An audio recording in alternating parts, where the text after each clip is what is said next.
వెంకటస్వామి గారు, ఇప్పుడు రాజశేఖర్ గారు రైజ్ చేసినట్టుగా ఇప్పుడు రాహుల్ గాంధీ గారు ఇలాంటి స్టేట్మెంట్స్ ఇవ్వడము, ఇది ఆల్రెడీ ఫెయిల్యూర్ మోడలు. ఇది గతంలో కొన్ని దేశాలు ప్రయత్నం చేసి ఫెయిల్ అయిపోయినటువంటి మోడలు. ఈ విధమైనటువంటి కామెంట్స్ చేయడం ద్వారా, ఈ విధమైనటువంటి మాటలు మాట్లాడడం ద్వారా అది ఒక వర్గాన్ని అపీల్ చేయడం కోసం చేస్తున్నారా, ఓట్ల కోసం చేస్తున్నారా, లేకపోతే ఏంటి ఉద్దేశం ఏంటి? దీన్ని మీరు సమర్థిస్తున్నారా? రాహుల్ గాంధీ గారు చేసిన కామెంట్స్, లేకపోతే ఆయన ఇచ్చిన స్టేట్మెంట్స్, లేకపోతే న్యాయపత్రం విషయంలో రాంగ్ ఇంటర్ప్రిటేషన్ జరుగుతుంది. వారు ఎక్కడ కూడా ఈ రకమైనటువంటి విభజన గురించి ఏం మాట్లాడలేదు. విభజన కోసము లేకపోతే అపీజ్మెంట్ ఆఫ్ ది మైనారిటీ గురించి ఏం మాట్లాడలేదు. అది చాలా స్పష్టము, నేను దాన్ని ఖండిస్తున్నాను. రెండవది, న్యాయపత్రము మా మేనిఫెస్టోకి సంబంధించి ఏవైతే అంశాలు వచ్చినాయో నేను అడుగుతున్నాను, ఇది కేవలం ఒక ఒక వర్గాన్ని, అదే మైనారిటీస్ ను పాసిఫై చేయడానికో, లేకపోతే ఏమంటారు దాన్ని సంతుష్టీకరణ అనేటువంటి మాట ఏదైతుందో అది శుద్ధ అబద్ధం. ఎందుకంటే మేము మహిళా న్యాయం అన్నాం. మహిళల్లో మీకు మళ్ళీ డిస్క్రిమినేషన్ కో లేకపోతే ఇంకో దానికో పోలే కదా. మహిళలకు మేము ఏం చేస్తాము అనేటువంటి చెప్పాము. ఈ దేశంలో ఈ భూమిలో సగభాగం అంటున్నటువంటి మహిళ ఎవరైనా అది ఆ కులము మతము అది అనేటువంటి ఏ అంశం మేము అక్కడ ఎత్తలేదు. దాంట్లో స్పష్టంగా చెప్పింది అంటే మహిళలు, అది కూడా బిలో పావర్టీ లైన్ ఉన్నటువంటి మహిళలకు మేము హెల్ప్ చేస్తాము అనేటువంటి మేము చెప్పాము. ఇది మహిళలకు చేయడాన్ని ఎవరు తప్పపట్టలేరు. ఆ విషయాన్ని నన్ను చెప్పనియండి. మరి మేమేం చెప్పింది 50% ఆఫ్ దిస్ నేషన్స్ జనాభా, ఆల్మోస్ట్ 50% అనుకుంటున్నాం కదా. 50 అంటే ఓటర్స్ వల్ల కూడా 50% దాదాపుగా మహిళలు ఉన్నారు కదా. 1%, 1% అక్కడిక్కడ డిఫరెంట్ కాన్స్టిట్యున్సీలలో డిఫరెన్స్ ఉండొచ్చు, కానీ ఓవరాల్ గా it is almost 50% of the population is the women. So women కి సంబంధించినటువంటి మేము కేర్ తీసుకుంటామనంటే అది అప్పీస్మెంట్ ఎట్లయితుంది, ఒక వర్గం అప్పీస్మెంట్ ఎట్లయితుంది. యూత్ కి సంబంధించి మేము ఉద్యోగాలు ఇస్తామంటున్నాము, అది అప్పీస్మెంట్ ఒక వర్గానికి ఎందుకు అవుతుంది. రైతులకు సంబంధించి మేము 80% ఇది వ్యవసాయ ఆధారిత దేశము. రైతు కూలీలకు సంబంధించినటువంటి మేము ఒక న్యాయం, ఒక వాళ్ళకి సంబంధించినటువంటి మంచి మేము చేస్తాం అంటున్నాము. అది ఎట్లయితుంది? రైతులలో మేము కొంతమందికే ఇస్తాము, కొంతమందికే ఇయ్యము, లేకపోతే ఈ కులం వాళ్ళకి ఇస్తాము, ఈ మతం వాళ్ళకి ఇస్తాము అనేటువంటిది ఎక్కడ మేము అనలేదు. కాబట్టి ఇది రాంగ్ ఇంటర్ప్రిటేషన్. ఇంకొక విషయం వచ్చినప్పుడు ఈ కులగణన విషయానికి వచ్చిన రాజశేఖర్ గారు అంటారు కులగణన చేయడము తప్పు అనేటువంటిది మాట్లాడుతున్నారు. అంటే బేసికల్ గా కులగణన అనేటువంటిది ఈ దేశంలో జరుగుతున్నటువంటి ఆధిపత్య కులాలకు ఇష్టం లేనటువంటి అంశం. ఇది ఆధిపత్య కులాలకు ఇష్టం లేనటువంటి అంశం. ఆధిపత్య కులాలు మా పార్టీలో ఉన్నాయి, వేరే పార్టీలో ఉన్నాయి, బీజేపీలో అన్నిట్లలో ఉన్నాయి. సో ఆధిపత్య కులాలు ఎప్పుడు కూడా కాదు. ఒక మాట చెప్పండి, వెల్త్ సెన్సస్ గురించి ఎక్కడ మాట్లాడలేదా రాహుల్ గాంధీ గారు? ఏది వెల్త్? ఇప్పుడు క్యాస్ట్ సెన్సస్ ఎలాగైతే చేస్తామో, ఎలాగైతే చెయ్యాలో, వెల్త్ సెన్సస్ కూడా, సంపద గురించి కూడా ఎక్కడ మాట్లాడలేదా ఈ మధ్య కాలంలో రాహుల్ గాంధీ గారు? మోడీ గారు ఇంతకు ముందు రైతులకు సంబంధించో మిగతాలకు సంబంధించో మేము వచ్చిన తర్వాత మేము ఒక టార్గెట్ పెట్టుకుంటున్నాం, ఈ లోపు మేము సంపదను డబుల్ చేస్తామన్నాం. మేము కూడా ప్రతి ఒక్కరి సంపదను పెంచేటువంటి ప్రయత్నం చేస్తామంటున్నాం. దాంట్లో కొంత సబ్సిడీ క్యాలిక్యులేట్ చేసి వాళ్ళకున్నటువంటి అంటే వాళ్ళ ఆర్థిక, ఇప్పుడు మన బిపిఎల్ అనేటువంటిది ఎక్కడి నుంచి వస్తుంది? అది వెల్త్ కంపారిజనే కదా. అది బిపిఎల్ బిలో పావర్టీ లైన్ అంటే ఏంటి? దట్ ఇస్ మన దేశంలో ఉన్న ప్రాసెసే కదా బిలో పావర్టీ లైన్ అనేటువంటిది మనం తీసుకుంటున్నాం. అంటే వాడికి అంత డబ్బు లేదు, లేకపోతే అంత ఆర్థిక స్తోమత లేదు, కాబట్టి మనం ఆర్థికమైనటువంటి హెల్ప్ చేయాలా అనేటువంటిది. సొసైటీలో తొక్కబడ్డటువంటి సమాజం ఉన్నది. కాబట్టి అంబేద్కర్ చెప్పింది ఏంది? ఈ సమాజంలో సామాజిక రుగ్మత అనుకోండి, సామాజిక వెనుకబాటుతనం ఆధారంగానే రిజర్వేషన్ ఇస్తామన్నాం. కానీ ఇక్కడ వచ్చినటువంటి ఇప్పుడు అగ్రవర్ణాలకు కూడా ఇవాళ ఏది రిజర్వేషన్ వచ్చింది.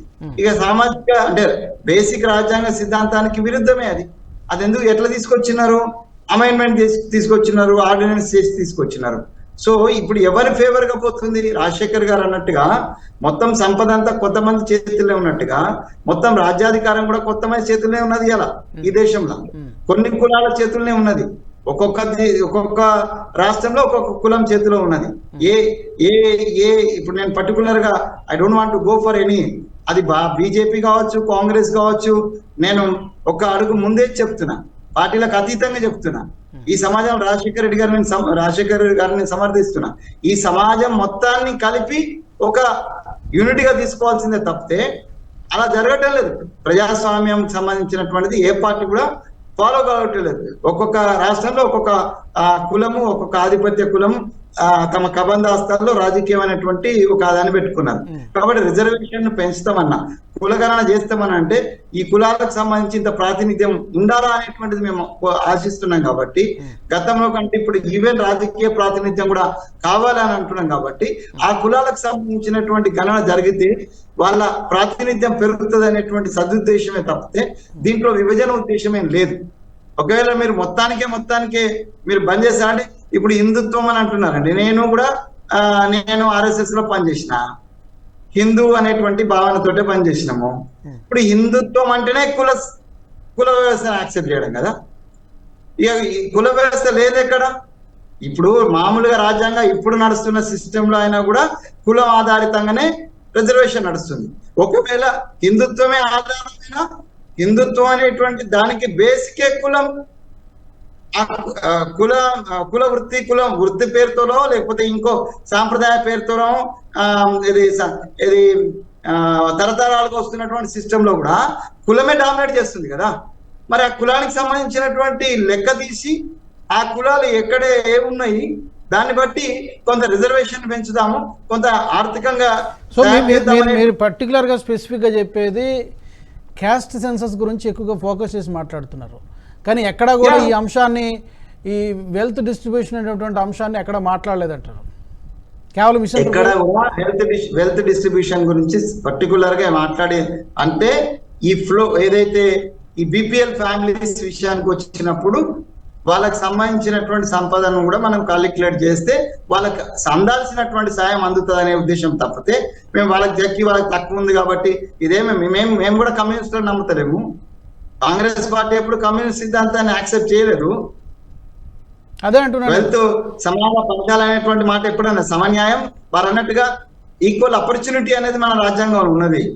ఈక్వల్ ఆపర్చునిటీకే కట్టుబడి ఉన్నాం. రాజ్యాంగాన్ని తెచ్చినటువంటి కాంగ్రెస్ పార్టీ ఈక్వల్ ఆపర్చునిటీకే కట్టుబడి ఉన్నది. ఈక్వల్ వెల్త్ అనేటువంటిది మేము ఎక్కడ అనలేదు. అన్నదాన్ని మాకు ఆభిర్ణిస్తున్నారు.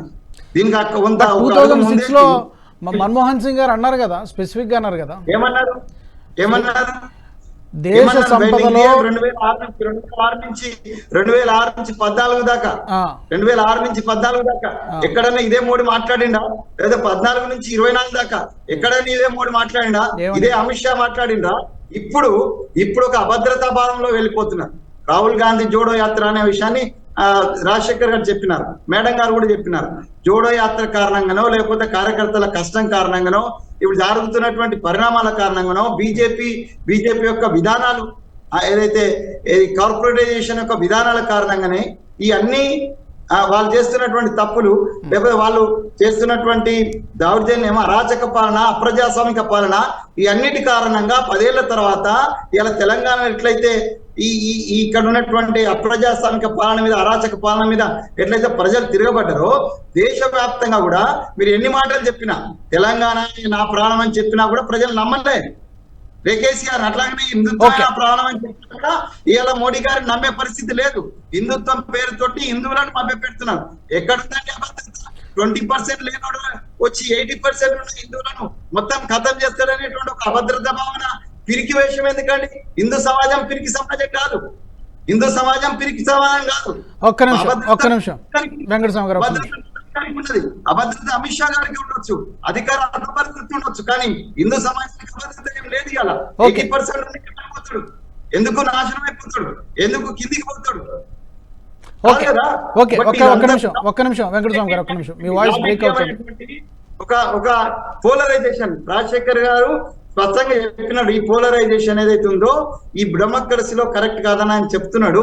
నేను కూడా దాన్ని సమర్థిస్తున్నా. కేవలం హిందూ ముస్లిం పేరుతోటి ఇలా ఒక ప్రధానమంత్రి in the history of the Indian హిస్టరీలో ఒక ప్రధానమంత్రి ఓ ముస్లిం సమాజం కోసమే హిందూ సమాజం సంబంధించినటువంటి వస్తువులని పోతాయి, పుస్తకాలు కూడా పోతాయి అనేటువంటి మాట దిగజారుడు మాట. ఇది అభద్రతతో మాట్లాడిన మాట. ఇది రాహుల్ గాంధీ కౌంటర్ గా మాట్లాడిన మాట కాదు, లేదా కాంగ్రెస్ మేనిఫెస్టోకు కౌంటర్ గా మాట్లాడిన మాట కాదు. వారి యొక్క అభద్రత మాట్లాడి ఒక పోలరైజేషన్ కొత్తగా ఇప్పుడు ఆయుధాలు లేవు. రెండు సార్లు డిఫరెంట్ ఆయుధాలు వచ్చినారు. ఇలా రామాయణానికి సంబంధించి కూడా ప్రజలు సాటిస్ఫైడ్. అందరు వాడు కాంగ్రెస్ ఉండొచ్చు, కమ్యూనిస్ట్ ఉండొచ్చు, అందరు రామును మొక్కట్టు. మీ వాయిస్ స్లైట్ గా బ్రేక్ అవుతుంది, ఒక్క నిమిషం ఒకసారి చెక్ చేసుకోండి. కాబట్టి ఇంకో కొత్త ఇష్యూ ఏంటంటే హిందూ ముస్లిం అనేటువంటి విభజన తీసుకురావాలా. విభజన రాజ్యాంగానికి విరుద్ధంగా తెలిసి తీసుకొస్తున్నారు. ఒక్క నిమిషం ఒకసారి మీ నెట్వర్క్ ఒకసారి చెక్ చేసుకోండి. ఒక్క నిమిషం ఒక్క సెకండ్ అండి. వెంకటస్వామి గారు, నేను క్యాస్ట్ సెన్సెస్ కి వ్యతిరేకం కాదండి, చేయాలి. యాక్చువల్ గా కూడా డెఫినెట్ గా నేను సపోర్ట్ చేస్తాను. క్యాస్ట్ సెన్సెస్ జరగాలి. అన్ని క్యాస్ట్లలో రియల్ గా కూడా చాలా మట్టుకి బలహీన వర్గాలు చాలా మంది ఉన్నారు. I encourage the reservation. I think మన సొసైటీలో ఒక ఈక్వల్ ఆపర్చునిటీ తీసుకురావడానికి ఎన్ని రకాలుగా రిజర్వేషనే కాకుండా ఇంకా ఏమైనా మెకానిజమ్స్ చేయగలిగితే 100% I support on those things. Caste census చేయడము, లేకుంటే even financial census, health census చేయడం కరెక్టే, దాటి వల్ల ఇబ్బంది లేదు. ఆ సెన్సెస్ చేసి వాటిని పాలసీ రూపంలో ఉపయోగించుకొని వాళ్ళకి ఎక్కడైతే ఇబ్బందులు ఉన్నాయో వాళ్ళకి తగ్గట్టుగా పాలసీలు చేసి పాలసీలు ఇంప్లిమెంట్ చేయడంలో ఎటువంటి క్వశ్చన్ లేదు. ఇది 100%. Rajasekhar garu, either it is a caste census or it a finance census. It is not, మేము ఎక్కడ కూడా పలానా వాళ్ళని చేస్తామని చెప్పలేదు కదా. మొత్తం సమాజాన్ని, ఈ భారతీయ సమాజానికి మొత్తానికి సంబంధించినటువంటి సెన్సెస్ చేయాలి తప్పితే ఒక పర్టికులర్ మతానికి సంబంధించి మేము ఎక్కడ చెప్పలేదు కదా. ఎందుకు ఆపాదిస్తున్నారు చెప్పలేదు కదా. ఈ కంక్లూజన్ ఎందుకు వచ్చిందంటే అండి, సీక్వెన్స్ ఆఫ్ స్టేట్మెంట్స్ ని మనం ఒక దగ్గర పెట్టినప్పుడు ఈ కంక్లూజన్ వస్తున్నది. అది ఒక సెక్షన్ ఆఫ్ ద సొసైటీకి పర్టికులర్ గా అపీస్మెంట్ కోసం అన్నా, మీరు పర్టికులర్ గా I quote exactly what Rahul Gandhi said అంటే ఆ కోర్టు విన్న తర్వాతనే ఈ రకమైన రిప్లై వచ్చిందని చెప్పేసి అనుకుంటాను. If you wanted I can please read out. ఒకవేళ రాజశేఖర్ గారు, ఐ అగ్రీ విత్ యూ. ఒకవేళ రాహుల్ గాంధీ కనుక ఈ స్టేట్మెంట్ ద్వారా ఒకవేళ విభజనకే లేకపోతే సంతుష్టీకరణకే ఆయన ఒడిగట్టు ఉంటే, అంతకన్నా దారుణంగా మాట్లాడడం అనేటువంటిది అది సమర్థనీయం కాదు. ఒక ప్రధానమంత్రి కావచ్చు, ఇంకెవరికి కావచ్చు. ఇప్పుడు నేను తప్పు, రాజశేఖర్ గారు, నేను ఇక్కడ మాట్లాడుతున్నా, ఒక తప్పు నేను మాట్లాడితే దానికి కౌంటర్ మీరు ఇంకో తప్పు మాట్లాడితే it is not the way. I think మీరు అదంటున్నట్టు ఆయన మాట్లాడేదానికి కౌంటర్ కింద మాట్లాడింది అనేటువంటి సమర్థన కాదు సార్, అది సమర్థనీయం కాదు. రత్నారెడ్డి గారు మీ దగ్గరికి వస్తున్నా. రత్నారెడ్డి గారు మీ దగ్గరికి వస్తున్నా. లేదని మీరు అంటున్నారు, కానీ రాహుల్ గాంధీకి ఫుల్ క్లారిటీ ఉంది. ఎందుకంటే ఫైనాన్షియల్ అంటే with great respect to Rajasekhar గారు, కాస్ట్ సెన్సెస్ లో ఉట్టి కాస్ట్ బేసిస్ మీదనే రిజర్వేషన్ ఉండాలని ఎక్కడ ఉందండి? లేదు. You are wrong there Venkataswamy garu. ఎందుకంటే రాజ్యాంగంలో reservation for every kind of disability అని ఉంది. అంటే ఎవరికైనా ఆపర్చునిటీస్ కాస్ట్ వల్లనో, లేకపోతే వాళ్ళు చేసే పని వల్లనో, లేకపోతే వాళ్ళకు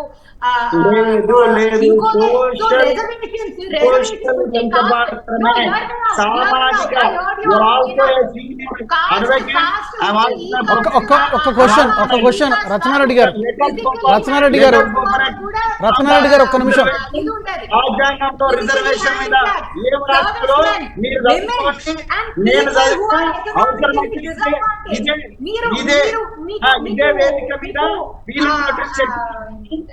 రత్నారెడ్డి గారు ఒక్క క్వశ్చన్ కి సమాధానం చెప్పండి. ఒక్క నిమిషం వెంకటస్వామి గారు, ఒక్క నిమిషం అండి. వెంకటస్వామి గారు ఒక్క నిమిషం. కొత్తగా మొత్తం వచ్చి ఈడ ఇంకా మాట్లాడతాం. discover చదువు గురించి చేశారు. మాట్లాడండి. Caste census చదువు తర్వాత 2026 మాట్లాడండి. మీకు రాజ్యాంగం చదువు గురించి మాట్లాడండి. సామాజిక సో ఇలాంటి రచనారెడ్డి గారు, రచనారెడ్డి గారు ఒక్క నిమిషం. కాంగ్రెస్ పార్టీ ఈబీసీ స్కాలర్షిప్ జరుగుతుంది. రాహుల్ గాంధీ గారు ఇక్కడ పెద్ద వెంకటస్వామి గారు ఒక్క నిమిషం అండి. వెంకటస్వామి గారు ఒక్క నిమిషం, అది క్రాస్ టాకింగ్ అవుతుంది, ఏమి వినిపించట్లేదు. ఒక్క నిమిషం ఆగండి, ఒక్క నిమిషం ఆగండి.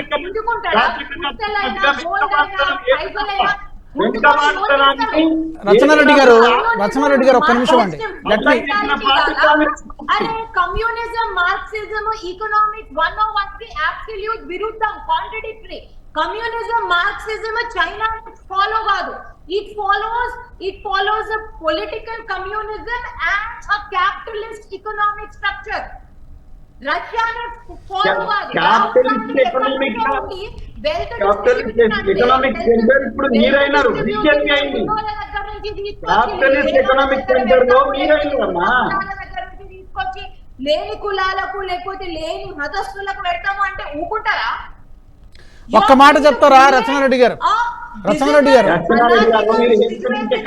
రచనారెడ్డి గారు ఒక విషయం చెప్పండి. రచనారెడ్డి గారు ఒక క్వశ్చన్ అడుగుతున్నా. ఒక్క నిమిషం. వెంకటస్వామి గారు, వెంకటస్వామి గారు ఒక్క నిమిషం ఆగండి.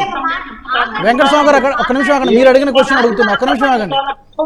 7% లేని అగ్ర కులాలకు even Congress party also supported EWS. నేను I'm Congress man and I'm opposing the Congress policy also. EWS అనేది రాజ్యాంగ విరుద్ధం. రాజ్యాంగ విరుద్ధం.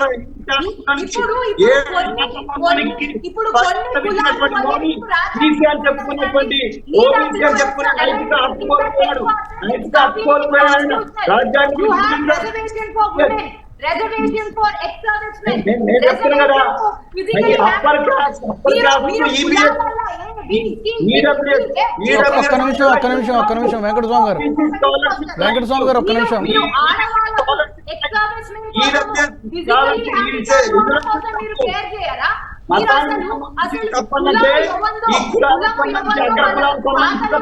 వెంకటస్వామి గారు ఒక్క నిమిషం, మీరు మాట్లాడేది వినిపించట్లేదు. ఒక్క నిమిషం ఆగండి, ఒక్క నిమిషం ఆగండి, ఒక్క నిమిషం ఆగండి. రచనారెడ్డి గారు, రచనారెడ్డి గారు, రచనారెడ్డి గారు ఒక్క నిమిషం. నేను అంటుంది ఇందాక అడిగినటువంటి క్వశ్చన్. వెంకటస్వామి గారు ఒక్క నిమిషం.